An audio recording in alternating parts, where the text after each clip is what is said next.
The kidnapping of the schoolgirls in Chibok changed each and every one of their lives. Here is the story of one girl who was one of the luckier ones, managing to jump out of the truck as she was taken away and sprint to safety. Our Rice correspondent, Judita Da Silva, reports. 10 years ago, Dina Lawan awoke to a living nightmare. Gunfire surrounded her as Boko Haram fighters stormed her school. But as she was being driven into the shadows, she managed to escape.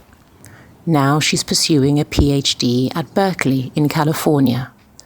But that night is never far from Dina's mind. I don't think two weeks will actually pass by without me at least remembering something from there, because I mean it's inevitable. This journey itself, like it's a product of that incident, right? I ended up in America. I mean, like me going to a private school, a better school, it all happened because of this incident. So whatever I do, I will always remember these incidents. And so, I mean, my friends are still in captivity. Dina now dedicates her research to ensuring that what happened to her and her friends never happens again. I, took multiple classes on violence, and I think almost all of my research, papers, mainly focus on, Boko Haram, how to dismantle Boko Haram, why this specific group, was originated, from the first place, the root causes of, of the organization. What Dina went through would have broken some girls, and it did initially deter her from returning to school. But in the end, she was determined not to let the militants win. Not going to school, for me at the time will kind of, give the power, to Boko Haram, the power they sought. Like, okay, this thing happened to you in school. We don't want you to go to school, and now you're not going to school, so we got you. We give you, we have the power now. So me not going to school will actually give them the power they think that, they had. So I was like, no, you are not going to take that away from me. I know I had I always had a dream prior to the kidnapping. Dina now looks to the future, a future that at one point she wasn't sure she'd have. We are now being joined by Dr. Aisha Mohammed Oyebode, a lawyer and key member of the hashtag Bring Back Our Girls movement that mounted so much pressure on the Nigerian government to expedite action on the release of the girls from Chibok. Good morning and welcome to the show. Good morning, Doctor. Welcome to the show this morning. Good morning. Can you hear me? Yes. Good morning. Good morning. Good morning. I'm happy to be here. Thank you. Thank you. Thank you. So 10 years on, and there are still girls that were kidnapped at Chibok that are missing. Did you imagine that this is the situation that we would be at 10 years after the kidnapping and global outrage? Definitely not. We were so sure that within a few weeks, actually, of Chibok happening, that the girls would be rescued. I mean, it just seems impossible that 10 years later, we have 91 girls still in Boko Haram captivity. 91 girls are yet to be accounted for. Of course, in the last 10 years, we've had 128 girls. Of the 219 girls that were taken into Sambisa Forest, if you remember, 276 girls were taken. 57 of them managed to jump off the trucks because it was taking so long to get to Sambisa Forest. So, and the vehicles were moving at a very slow pace. So girls could jump out of the trucks, they could hang onto trees. Some of them got injured, and 57 managed to escape. 219 girls were taken into Sambisa Forest. It took 2 years before the first girl, Amina Alinkeki, to come out with a child and a man who, quote unquote, was her husband. But it's unbelievable that today, 10 years later, we still have 91 girls unaccounted for. I never imagined it would take this long. However, I mean, if you look back at it, it's not limited to just Boko Haram. When the Lord's Resistance Army went into a school in Uganda and because it took 14 years for the last girl to return. So what we preach to the parents, as a sign of hope, if you can call it that, is that obviously this is no longer a sprint, it's a marathon. And however long it takes, we must ensure that all the remaining Chibok girls are accounted for. Aisha, I'd like to first commend you for all your efforts in the advocacy. 10 years is a long time. Before we introduced you, we listened to a young girl, one of the freed Chibok girls, Dina. She's in America now, and she talked about the fact that she, has taken some classes in violence. I'd like to talk to you about the state of mind of some of these freed or released Chibok girls. Some say they have, they feel stigmatized, especially those that have children. Amina Ali, one of the freed girls, she was on the morning show recently. She revealed that she had a child in captivity and that some residents in the Chibok community called her names, and even her child was also a victim of abuse. She had to leave the community. Now, how best do you think a situation like this can be handled? It appears, in addition to the trauma they face, they cannot really be reintegrated back into the community that they grew up.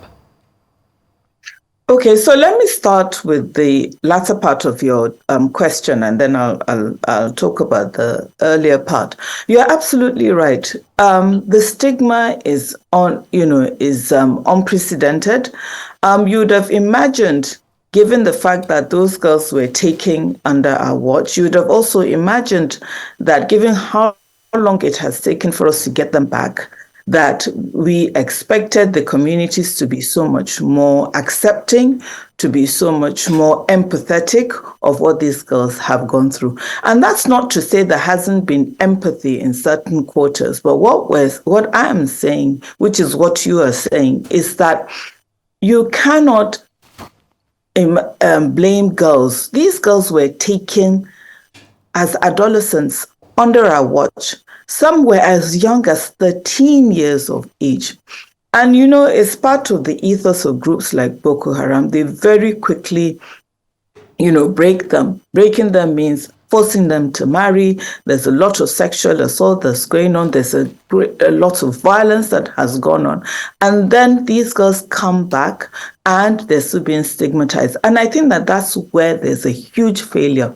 We have not managed in the 10 years to come up with what I call an post-abduction protocol. How is that possible? So we have no preparation on the ground for when the girls come back. We're really not sure how to handle them. And if you look at the first set of girls, although Amina was one of the earlier ones to come out, I think it's even worse with the later girls that have come out. So in 10 years, the report that we released 3 days ago shows that 34 children were born to the Chibok girls. I mean, this is unimaginable. So you can imagine it's egregious, the kind of violence that they've gone through. And even in the 10 years with Amina coming out being the first, Amina talks about stigma. We didn't learn anything from Amina. We didn't learn anything from the 21 that were negotiated for in 2016. We didn't learn anything from the 82 that were negotiated for in 2017. In fact, let me remind us, in 2017, when the girls were negotiated for, we were all expecting 83 girls. And one of them at the last minute refused to come back to us. So we should have been prepared that these girls would have gone through hell and back. And since then, we still don't have a post-abduction protocol. All right, Dr. Aisha, I mean, thanks for the information so far. But I'd like to ask you first to take us back in time 10 years ago when the movement Bring Back Our Girls started. How was it formed? How did you pull everybody together? And how did it grow to become a global movement? And then link that to where we are today.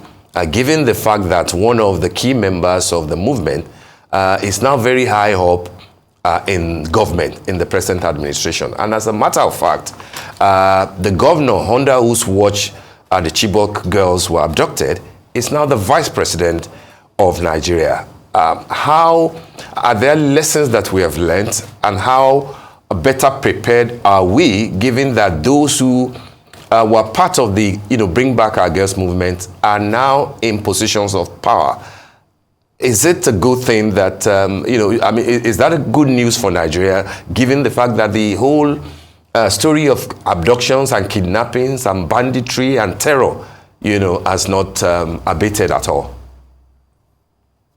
So if you go back to 2014, I'm sure most people don't remember that the same day, the evening that the Chibok girls were abducted, 2 bombs had actually gone off in Yanya in Abuja. And that was what most people were dealing with on that day. But remember also that a month and a half before Chibok, Boko Haram had gone into a school in Buninyadi in Yobe State. They had killed 59 boys, and they had locked the girls in the assembly hall and said to the girls, go home, school is not a place for girls. So we ought to have been prepared. We were not prepared. Somebody lost the memo on Chibok, and I'm wondering why there's still no investigation around that.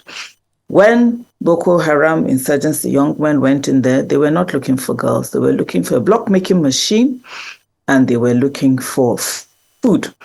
And we know that now from 5 girls who wrote diaries when they were in captivity, and also from the girls who have come back and have told us their story. Now, when they found the girls, they couldn't believe their eyes, and the decision was, do we burn them alive? Do we shoot them? And then eventually one of them was a bit smart, so let's take them to Shekau, he'll know what to do with them.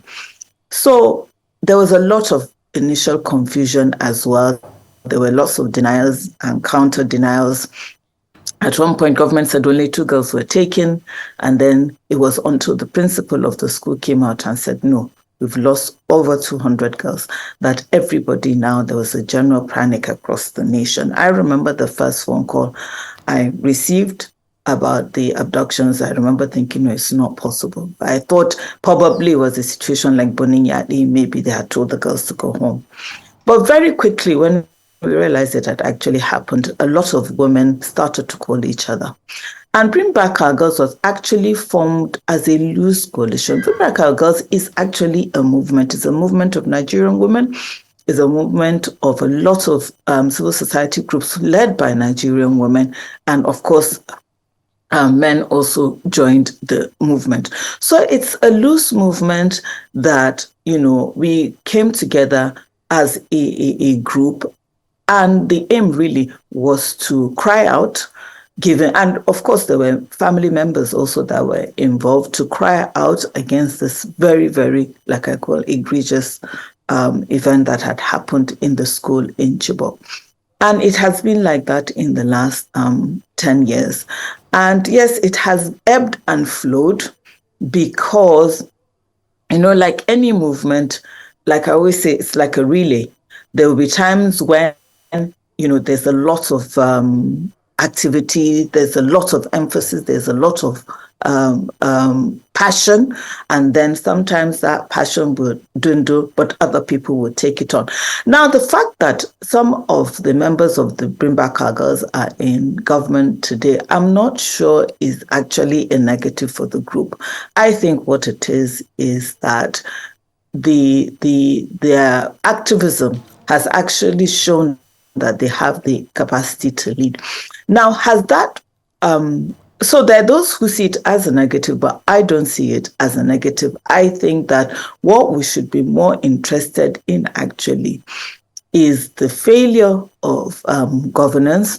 And I actually think the inability to sustain the momentum with the group has more to do with the fact that we have what I call ADHD when it comes to conflicts, when it comes to these kind of situations. So if you just look at even what's going on internationally, a couple of months back, everybody was focused on Ukraine. Ukraine is no longer interesting now. We've moved to the Israeli-Palestinian conflict. That's very soon another conflict is going to come, and we're going to move. So there's that short-termism that we see across, whether it's local or international.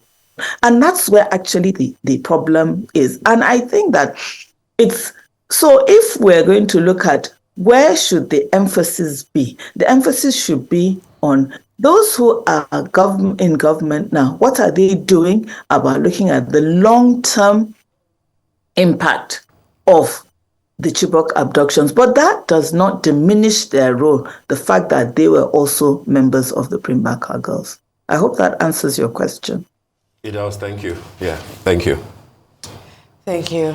Now, earlier on you spoke about how it's a shame that we do not have post-abduction protocol even today. In the last 10 years, a report by SBM and Intelligence says that over 2,190 students have been kidnapped since the kidnapping of the girls at Chibok, that we also have 19 teachers or educators that have been kidnapped and over 19 who have been killed in these kidnappings. We also, I want to say, have possibly a failure of government when it comes to securing our schools. There have been reports that our schools are constantly being targeted by bandits and by kidnappers intentionally for profit and because these schools are not safe.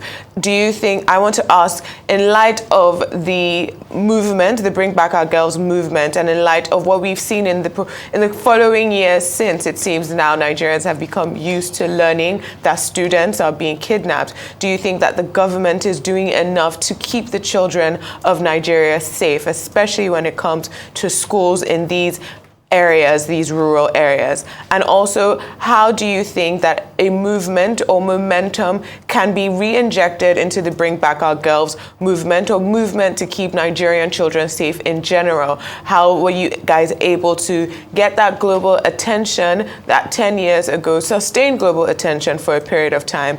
And do you think that that's something that could be replicated today to make effective change within the country? So is the government keeping our children safe in school? Absolutely not. I think it's a disgrace that we've not learned anything from Chibok. I think 10 years after, the numbers are, you're absolutely right, between 1,700 going on to almost 2,000 children that have been abducted in school. So we're definitely not doing enough to keep our children safe, and it's actually a national disgrace. The other thing that we're not doing well, which we've not learned from Chibok, is that when girls or even boys or children are abducted from schools, apart from the post-abduction protocol, we don't even have a process for figuring out intelligence. How do we go after them? And have we learned anything? So with every subsequent kidnapping, have we learned anything from the previous one? We don't learn anything. So there's always a failure of intelligence. The third thing we do, which is even most alarming, is that we underreport. So usually, if you look at the statistics, after children have been taken from a school, the numbers tend to be quite high. But as time progresses, the numbers start to dwindle.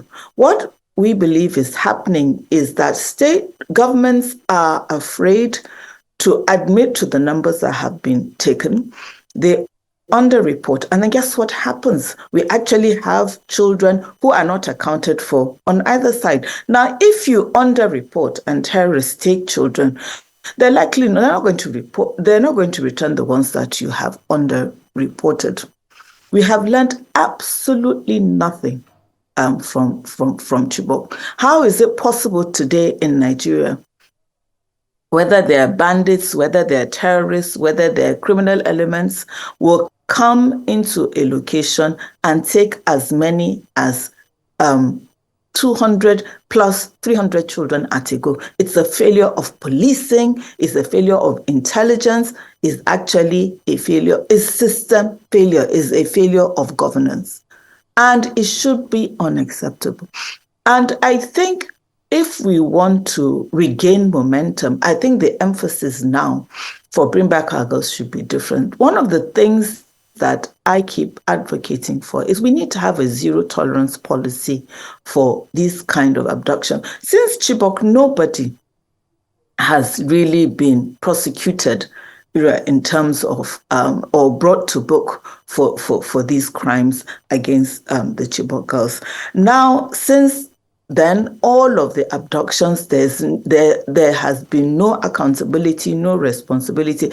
And accountability and responsibility, by the way, is twofold. There are those who have actively perpetrated crimes. They should be brought to account, but also those who have neglected to carry out their duty. If you have a responsibility to ensure the safety of children in schools and you neglect that responsibility, then somebody should be held accountable for it. Who was it? I keep asking the question, who lost the memo on Chibok? Why has there been no investigation? How is it possible? Everybody knew at that time that the northeast of Nigeria was unsafe for children. Boko Haram had been burning schools as far back as 2010. They had been killing teachers. And how is it possible? They knew that a memo had actually gone around that they shouldn't have allowed girls to congregate in a school. How could it have been possible that 300 girls were in that one school? Until today, there's been no investigation about that. It's totally unacceptable. All right. It appears that, we're not giving much credit to the government at this point. But I also want to touch more on how the freed girls are coming to terms with adjusting to normal life and the efforts of the Borno State government. They have said that, the first set of 82 girls released were supposed to be actually 83. One refused to come back because she said she couldn't leave her husband. A recent BBC article revealed that, some of the freed Chibok girls remain married to their repentant insurgent husbands in a housing community provided by the Borno State government. Should the government be supporting this? The girls' parents are unhappy. One father said that, he feels like he's lost his daughter again. The parents are asking the Borno State government to, reconsider this move. What do you make of this, and what advice would you give to the Borno State government at this point? So it goes back to what I said about the post-abduction protocol. I mean, let's think about this for a minute or so, right? If you imagine that the youngest girl who went was taken at 13, and let's imagine for the first 3 years of her life, she did not know anything. And she's returned to us at 23, 10 years of her life, her adolescent years. Those are her formative years, most important years where she needs to be guided. She needs to be close to, whether it's her parents, whether it's, caregivers, but who will give her the guidance she requires. She has spent it with insurgents. While she says she's been forced to marry, most of them were forced to marry quite early on. She's now a mother. Some of them are mothers of 4, and she has returned. Of course, she's not going to be in that place where we expect her or where we expect her to be. So that's the first layer of complexity. The second layer of complexity is actually tied to the first layer, which is that when women start to have children, the maternal instinct is very, very strong, and it tends to override most what you would think of as rational thought. So right now, I'm sure those girls are thinking probably less about the husbands and more about the safety of their children. Then you have the third layer of complexity, which is the parents whose children were taken as children and now have returned as adults. I keep saying, how do you define the agency of a girl who was taken as a child, right? And she lived with terrorists, insurgents, for half of her life, right? Has now been returned as an adult. How do you define her agency? The same concern also that the parents have about their children is the same concern that I'm sure these girls have about their own children, whether or not those children were born with Boko Haram husbands. That's another layer of complexity. So I think what the Borno State government should be thinking about is how they're going to be working with psychiatrists, psychologists, experts in the field we need to redesign the way in which we're going to approach this problem. It's not a question of, there's no linear way, and we cannot have a simplistic approach to it. I think that's what the problem is, that we are solving a complex problem using very simple solutions. It's not going to work. Thank you very much, Dr. Mohammed Oyebode, for joining us this morning, and thank you for your continued advocacy for the girls of Chibok.